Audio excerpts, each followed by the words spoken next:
를 공격하니까 저거 하는 거 보니까 이거 오세훈 위험하다, 이 잘못하면 사퇴하겠다, 이런 식으로 오세훈을 망가뜨리려는 것은 좀 시사한 캠페인이 아닌가 싶습니다. 제가 생각했던 오늘의 캠페인은 양측 다 문재인 정권을 비판하고 정권 타도, 정권 교체, 2022년 3월 9일 새로운 정부의 탄생을 기원하는 그런 메시지가 나왔으면 했습니다. 자, 안철수 후보 이렇게 실망을 했습니다. 반면 오세훈 후보는 오늘 안철수 후보를 비판하는 목적의 캠페인을 하진 않았습니다.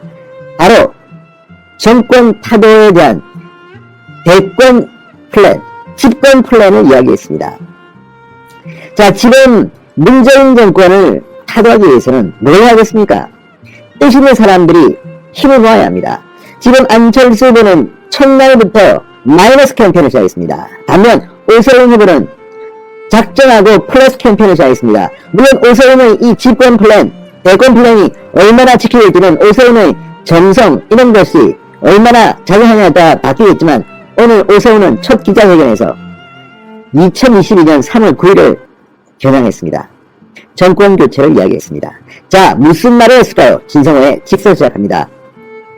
방송에 앞서 아직 진성호 방송의 구독자가 아니신 분들은 붉은색 구독 버튼 눌러주십시오. 또 좋은 방송으로 보답하겠습니다.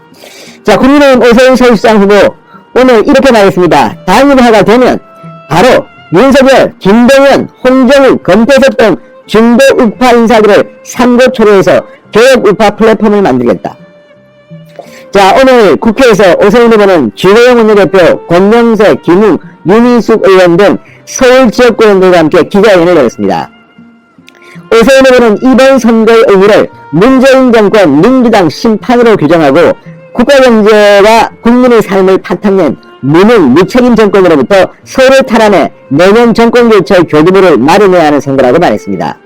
이게 정상적인 야권 단일화 후보의 모습 아닙니까? 그러면서 탄탄한 조직과 자금, 넓은 지지기반까지 3박자를 모두 갖춘 제1야당 후보인 자신이 야권 단일 후보가 되어야 한다고 말했습니다. 자, 이 말은 뭐냐?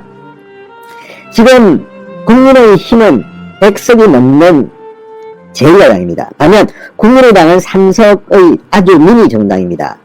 지금 당장 통합 이야기하기는 사실 모양이 그렇지 누가 봐도 안철수 후보가 국민의힘 조직에 올라타는 것으로 보입니다. 믿는 것은 하나, 여론조사 지지율입니다. 그 지지율조차도 요즘 안철수는 오세훈한테 밀립니다. 자, 만약에 안철수 후보가 단일화가 된다면 어떻게 될까요? 이 선거법 때문에 국민의힘이 돈과 이 조직을 지원하기가 그렇게 쉽지는 않습니다. 물론 과거 박영선, 박원순 단일화 케이스가 있었습니다. 그렇지만 그때 그렇게 쉽지 않았습니다. 자, 당시는 안철수 후보가 박원순에게 후보를 양보하고 지원하면서 생긴 그런 선거입니다. 반면에 오세훈 후보가 되면 사실은 그냥 그대로 가면 됩니다. 자, 어쨌든 오세훈 후보가 말하는 이것은 탄탄한 조직과 자금, 이거 현실적으로 무시 못합니다. 지금 100석이 넘는 의석이 있기 때문에 국민의힘은 공식적으로 선거 자금이 있습니다. 이 당에 지급되는 그런 선관위로부터 지급되는 돈이 선거 자금이 있다는 말입니다. 반면 3석의 국민의힘, 사실은 서울시장 후보 그렇게 쉽지 않습니다. 서울시장 후보는 유권 대수가 많기 때문에 국회의원 선거하는 격이 다릅니다. 이거 한 수십억이 들어갑니다. 어쨌든. 자, 지금 홍보를 만들어가지고 유세차 돌리고 조직원들 수당 지급하고 이것만 해도 수십억 원입니다.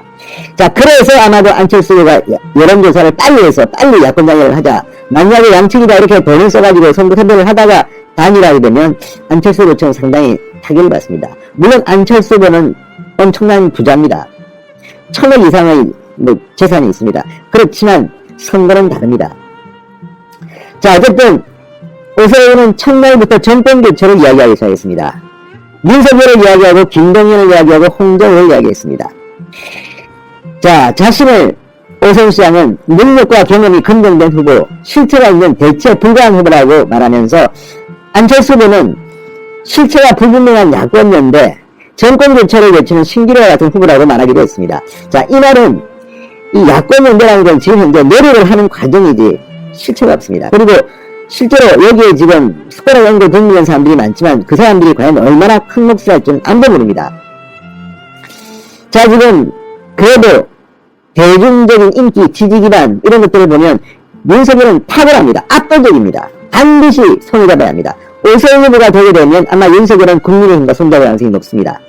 홍정욱 숨어있는 인재입니다. 어쨌든 뭐 여러가지 이야기들이 오가지만 홍정욱에 대한 인기는 특히 젊은 층에 대한 소구력은 대단합니다.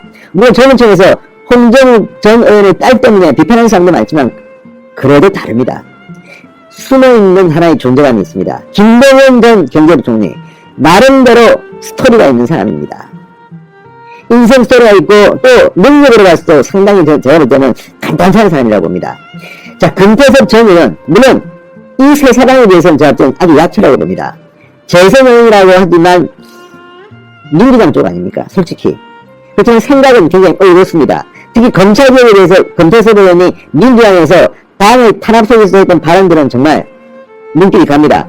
그리고 이번에 안철수 후보와 물론 당이라 뭐 그렇게 크게 시선을 끌지는 못했지만 그런 역할도 했습니다.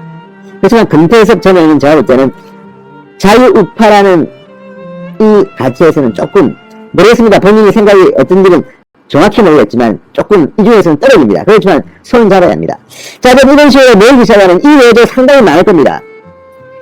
가능하면 다 손을 잡고 가야 됩니다. 다만 중요한 것은 이기기 위해서는 실질적으로 그 사람이 아무리 훌륭하다 하더라도 훌륭하지 않게 보이는 사람들이 있습니다.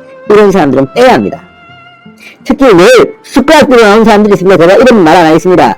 당을 망하게 한 사람들이 지금 뒤늦게 또 안철수